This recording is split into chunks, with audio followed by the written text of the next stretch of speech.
Hello बच्चों, कैसे हैं आप लोग। Welcome to my YouTube channel accountancy vision classes. आज स्टार्ट करते हैं बच्चों 12th क्लास का वॉल्यूम 1। चैप्टर का नेम है accounting for partnership firm double entry book keeping part 2। Accountancy vision classes में या इस चैनल के माध्यम से मैं आपको 11th-12th क्लास की बिजनेस स्टडीज़, इकोनॉमिक्स और अकाउंटेंसी बहुत ईजीएस्ट तरीके से बताने का अपना पूरा प्रयास करूंगा, ताकि आप उस चीज़ों को अच्छे से कवर अप कर पाओ। जो भी चीज़ मुझे बोर्ड के पॉइंट ऑफ व्यू से इम्पोर्टेंट लगेगी उसको मैं पॉइंट आउट करूंगा। मेरी पूरी कोशिश होगी कि मैं अपना बेस्ट आपको दे पाऊँ इस चैनल के माध्यम से 11th-12th लेवल पर accountancy, business studies and economics के रिगार्डिंग। तो हमारा बच्चों चैप्टर चल रहा था 12th class volume 1 accounting for partnership firm double entry book keeping part 2। अगर मैं इस बुक के चैप्टर देखूं तो fundamental of partnership is the first chapter, second chapter is valuation of goodwill, third chapter is change in profit sharing ratio, fourth chapter is admission of partners and fifth chapter is retirement of partner.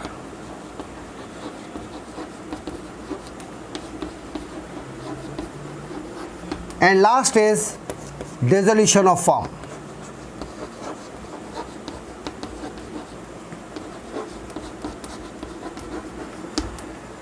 तो बेटा volume 1 में आपके chapters हैं, 6 chapters हैं, जिसमें fundamental of partnership है, valuation of goodwill है, change in profit sharing ratio है, एडमिशन ऑफ पार्टनर है, रिटायरमेंट ऑफ पार्टनर है और डिसोल्यूशन ऑफ फर्म है। तो हम इस बुक का स्टार्ट करते हैं फर्स्ट चैप्टर। और ये बुक बहुत इम्पॉर्टेंट है। एक्चुअली इस वॉल्यूम 1 में बच्चों को जो थोड़े से चैप्टर परेशान करते हैं वो admission of partner, retirement of partner और dissolution of partner. Actually volume 1 में पूरी चीज़ पार्टनरशिप के बारे में है, इसलिए थोड़ा सा ये बुक बच्चों को टफ लगती है, क्योंकि अकाउंट्स में प्रैक्टिस का बहुत बड़ा खेल है।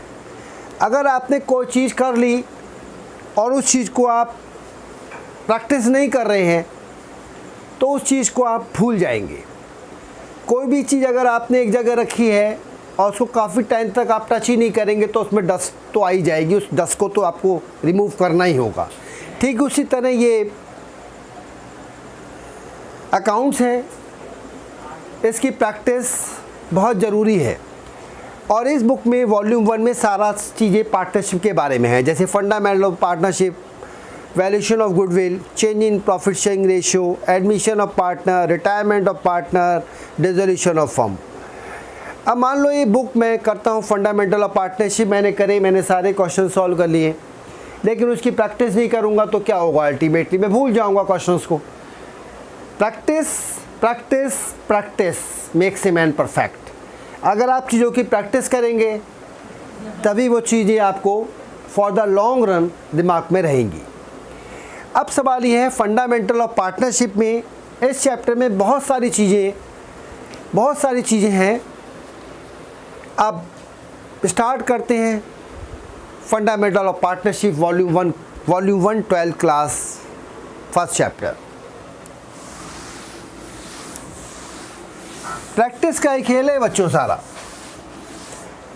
मैथ्स हो गई, अकाउंट्स हो गई, physics, chemistry, biology, chemistry, any subject, लेकिन ख़ास तौर से मैथ्स और अकाउंट्स तो प्रैक्टिस मांगती है। फंडामेंटल ऑफ पार्टनरशिप में सबसे पहले तो हमें ये पता होना चाहिए कि व्हाट इज़ पार्टनरशिप।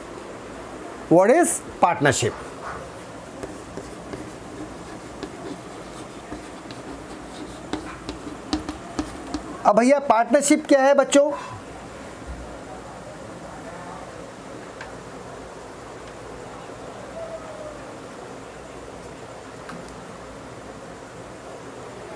पार्टनरशिप क्या है? पार्टनरशिप का मतलब हुआ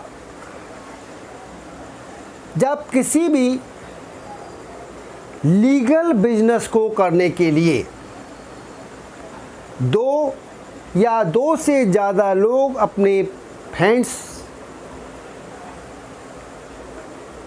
मिलाते हैं,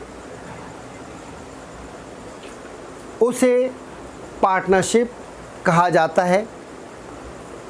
उस बिजनेस का जो भी प्रॉफिट या लॉस होता है उसको एग्रीड रेशियो में डिस्ट्रीब्यूट करते हैं। This is called partnership. So we can say partnership means when two or more persons join their hands to do any legal business and agree to sharing profit and loss, known as partnership. Partnership is governed by the Partnership Act 1932.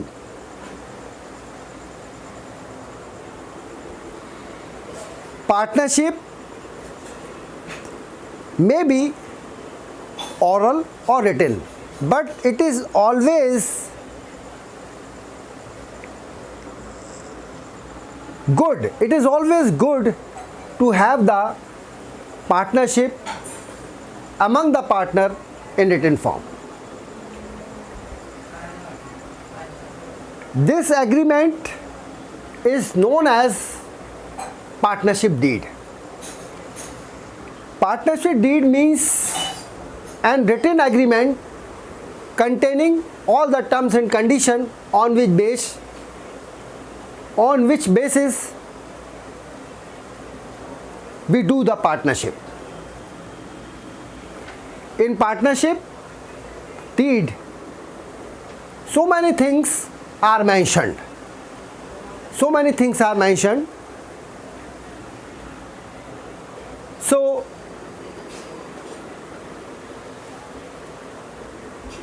we can say any written document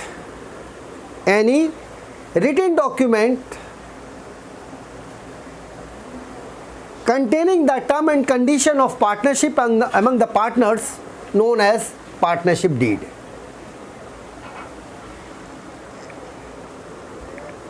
अब बच्चों question ये बनता है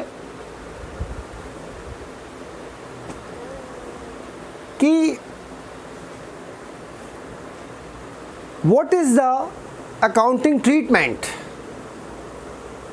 when the partnership deed is silent concerning to the following matter. बहुत important question बनता है। क्या है? Rules in the absence of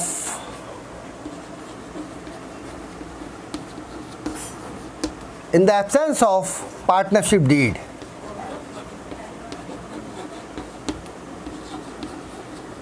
rules in the absence of partnership deed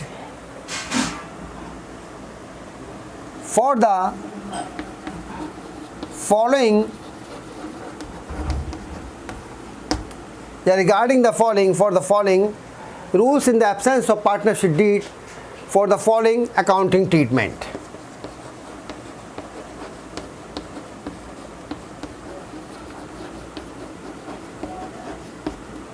First is, if the partnership deed is silent, what will be the profit and loss sharing ratio?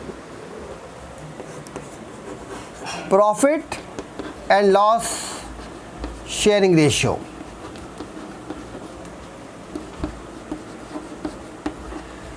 If the partnership deed is silent, profit and loss sharing ratio among the partner will be equal.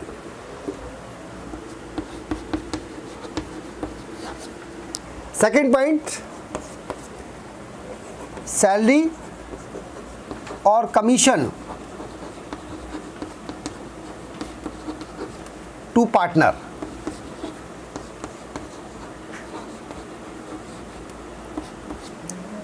If the partnership deed is silent, no partner is entitled for the salary and commission. Salary or commission not allowed. Interest on capital.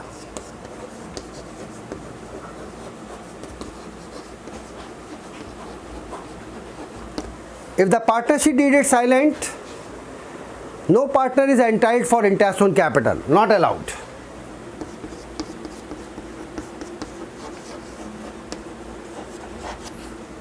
Fourth point, interest on drawings.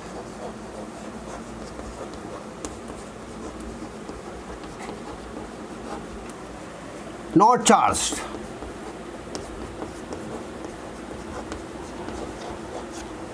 In the absence of partnership deed, बच्चों, firm is not giving interest on capital. Interest on capital is not allowed. So when interest on capital is not allowed, the firm will not charge interest on drawings also. Last point.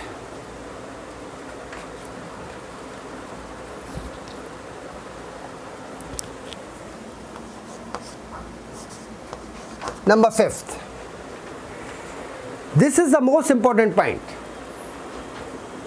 In the absence of partnership deed, if any partner grants loan or advance to the firm, in that case, firm will allow interest at the rate of 6%.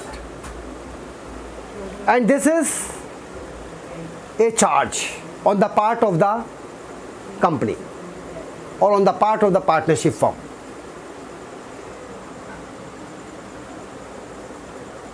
Firm को profit है या loss है, it does not matter, but firm will pay interest eight the rate of 6% per annum on the amount that the firm has taken from the partner as an advance or loan. It means if any partner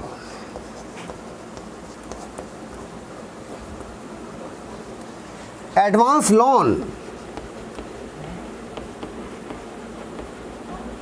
to the firm,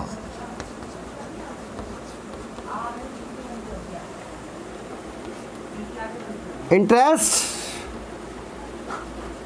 at the rate of 6% per annum.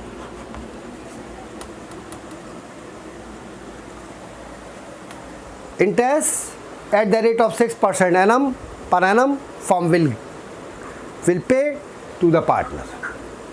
Are you getting my point बच्चों? ये बहुत important point था, बहुत important question है कि अगर partnership deed silent है तो regarding the following accounting treatment क्या होगा. 5 पॉइंट्स बनते हैं.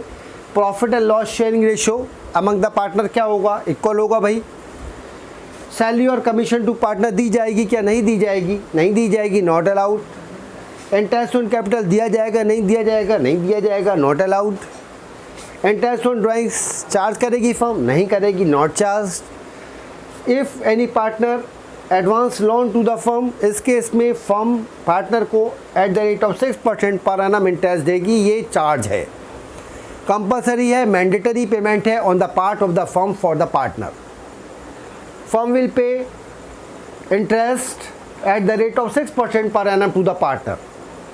आगे बढ़ते हैं बच्चों.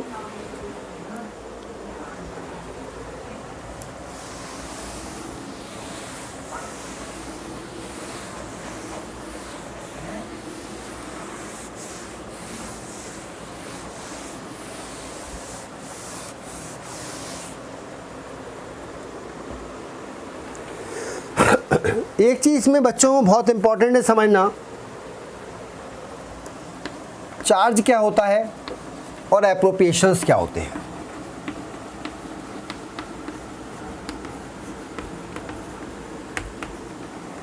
What do you mean by charge and what do you mean by appropriation.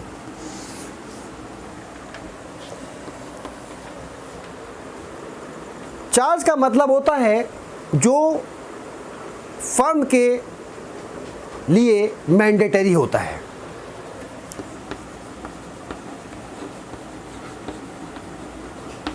Compulsory होता है।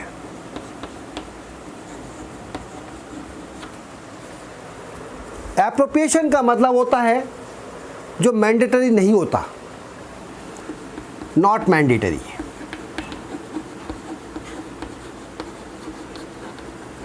और compulsory.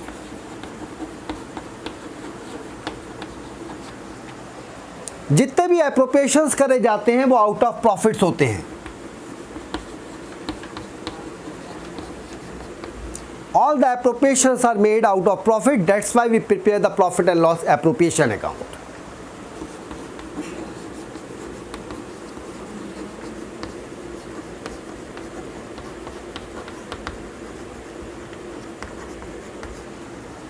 But all the charges are made out of profit and loss account.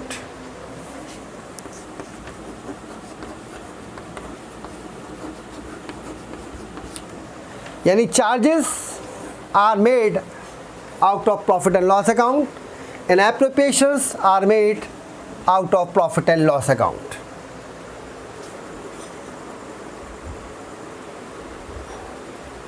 Charges में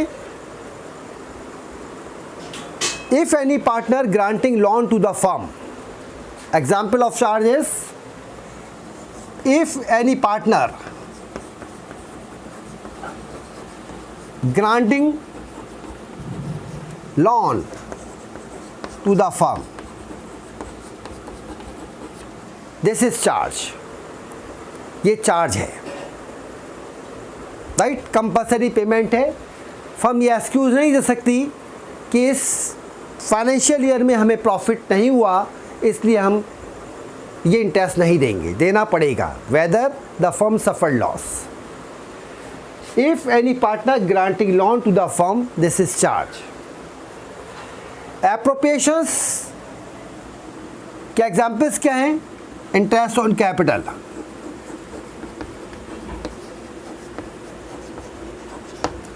salary और commission,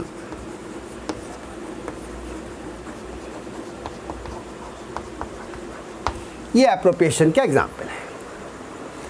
जाहिर सी बात है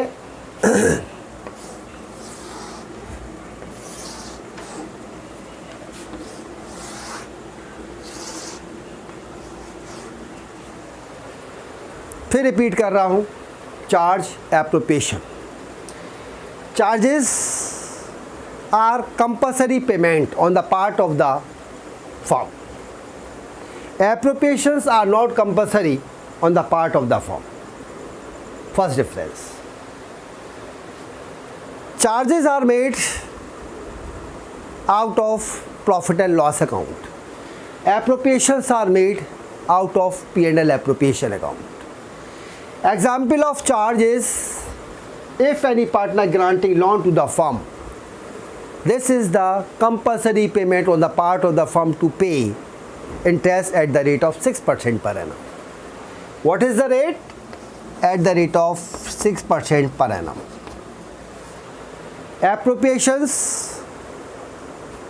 का examples है interest on capital, salary और commission। अच्छा क्वेश्चन है, इंपॉर्टेंट क्वेश्चन है। इसके बाद आगे बढ़ते हैं बच्चों।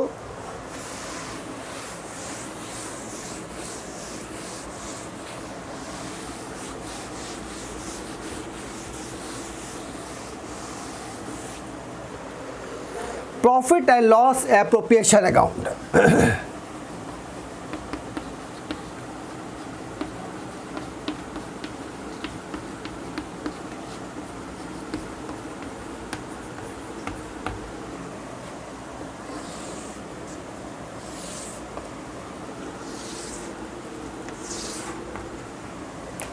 particulars,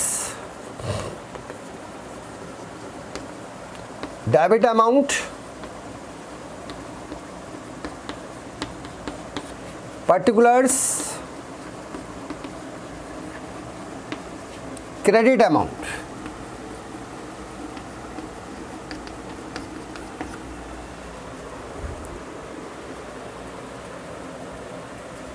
profit and loss account basically it's a kind of nominal account and you know the rules of nominal account: debit all the expenses and losses, credit all the incomes and gains, right? तो सबसे पहले question में given आपको profit चाहिए by profit. इधर debit side में सारे appropriation, जैसे टू इंटरेस्ट ऑन कैपिटल,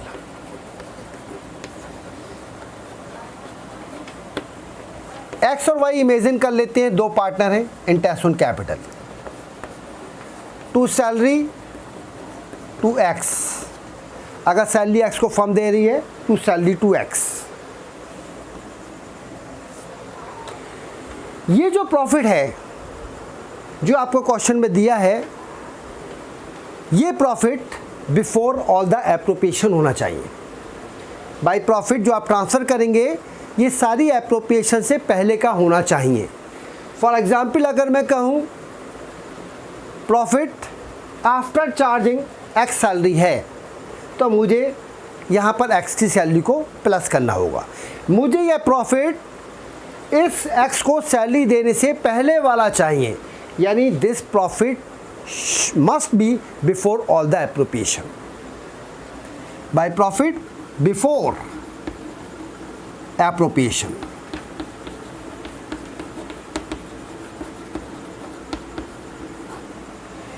अब सवाल आता है कि अगर मिस्टर एक्स ने फर्म को लोन दिया है, तो सबसे पहले इस प्रॉफिट में से माइनस होगा इंटरेस्ट ऑन लोन,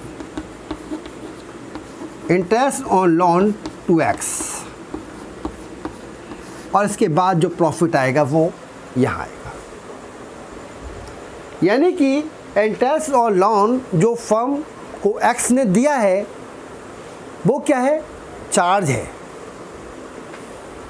जो भी प्रॉफिट मुझे दिया है वो तब एप्रोप्रिएट होगा जब कोई भी पेमेंट जो कि हमें कंपलसरी करना है उसको हम डिडक्ट करेंगे। उसको डिडक्ट करने के बाद जो प्रॉफिट आएगा उसमें से एप्रोप्रिएशंस करे जाएंगे और जो नेट प्रॉफिट आएगा उसको हम डिस्ट्रीब्यूट करेंगे। Are you getting my point? अब इसको हम क्लोज करेंगे।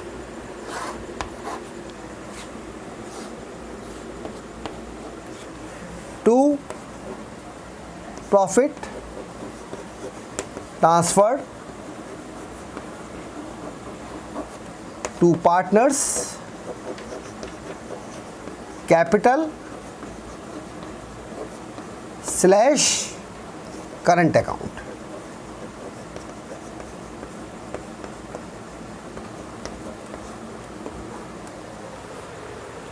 This is called profit and loss appropriation account. समझ आया बच्चों? ये प्रॉफिट जो हमें क्वेश्चन में गिवन होगा वो बिफोर ऑल द एप्रोप्रिएशन होना चाहिए। अगर नहीं है तो आप जो भी चीज़ उसमें से डिडक्ट करी है उसे प्लस करके बिफोर एप्रोप्रिएशन उसे कैलकुलेट करेंगे। उसमें से सबसे पहले वो पेमेंट लेस करेंगे जो फर्म के ऊपर चार्ज क्रिएट करती हैं, जैसे interest on loan to X. उसको सबसेट करने के बाद जो आपका प्रॉफिट आएगा, उसको सबसेट करने के बाद जो प्रॉफिट आएगा उसमें से आप एप्रोप्रिएशन करेंगे, जैसे interest on capital salary to X. उसके बाद जो प्रॉफिट आपका बचेगा वो या तो पार्टनर्स के कैपिटल अकाउंट में या पार्टनर्स के करंट अकाउंट में ट्रांसफर हो जाएगा। This is called profit and loss appropriation account. Are you getting the point? अब बच्चों यहाँ पे पार्टनर्स कैपिटल और करंट अकाउंट लिखने का क्या लॉजिक है? पार्टनर्स कैपिटल अकाउंट दो तरीके से मेंटेन होता है। सबसे पहले बाय फिक्स मेथड और by fluctuating method.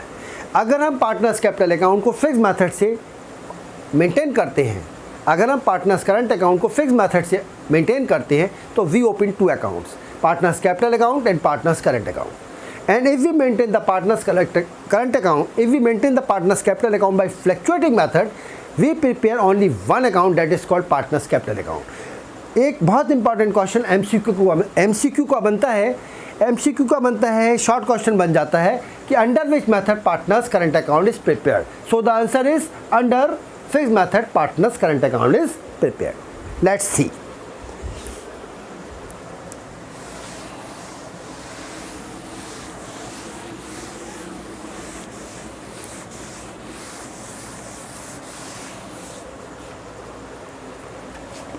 Partners capital account.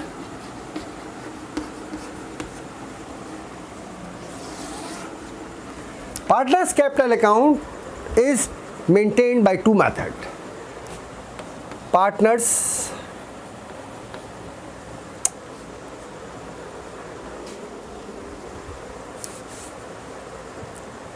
fixed method or fluctuating method.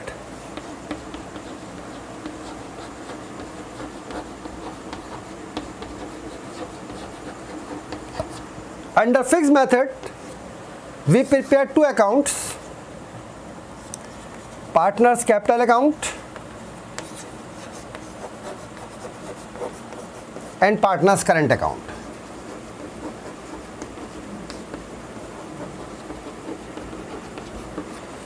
In fluctuating method, we open only one account, that is called partners capital account.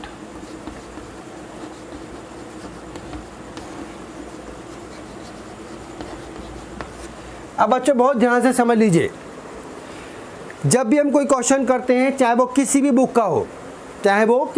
का हो, अगर मेरा कॉन्सेप्ट में परफेक्शन है, अगर मुझे पता है कि कैसे P&L एप्रोप्रिएशन अकाउंट, कैसे पार्टनर्स कैपिटल अकाउंट का ट्रीटमेंट होता है, P&L एप्रोप्रिएशन अकाउंट क्या है, रिवैल्यूएशन अकाउंट क्या है, क्वेश्चन कहीं से भी आ जाए, कितना भी टफ आ जाए, अगर मेरा कॉन्सेप्ट पे परफेक्शन है तो मैं उस क्वेश्चन को सॉल्व कर सकता हूँ। लेकिन अगर मैं सोचूं कि किसी भी पर्टिकुलर बुक को पकड़ूं और उसके सारे क्वेश्चन को रट लूं, क्वेश्चन को रटना इस बात को श्योर नहीं करता कि आप कोई क्वेश्चन अगर एग्ज़ाम में आ जाता है तो उसे आप कर पाओ। इसलिए अपने कॉन्सेप्ट पर पकड़ बनाइए, अपने कॉन्सेप्ट को क्लियर करिए। अगर कॉन्सेप्ट क्लियर है तो क्वेश्चन तो कहीं से भी आ जाए, क्वेश्चन आप सॉल्व कर सकते हैं।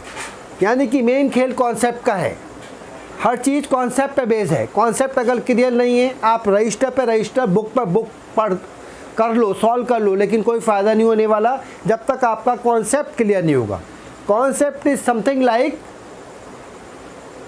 X, A to Z, everything is clear to you. So fixed method, fluctuating method, fixed method में partners capital account, partners current account, fluctuating method में partners capital account. क्वेश्चन बनता है MCQ का, under which method partners current account is maintain. Under which method partners current account is maintain, तो answer is fix method. Under fix method partners current account is prepared. Fluctuating method में we open only one account, that is called partners capital account.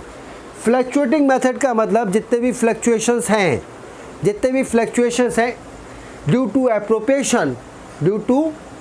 N appropriation, वो एक ही account में consider होंगे, that is known as partners capital account. In fixed method partners capital account is prepared. In this account only capital of the partners we show. Partners current account, in this account we show the fluctuation on account of due to appropriation in the partners capital account are taken into consideration। जितने भी fluctuation आ रहे हैं appropriation के कारण जो कि partners capital account में होते हैं, वो सारे करंट अकाउंट में दिखाए जाते हैं। पार्टनर्स कैपिटल अकाउंट में सिर्फ पार्टनर्स की कैपिटल को कंसीडर करा जाता है। आगे देखते हैं बेटा।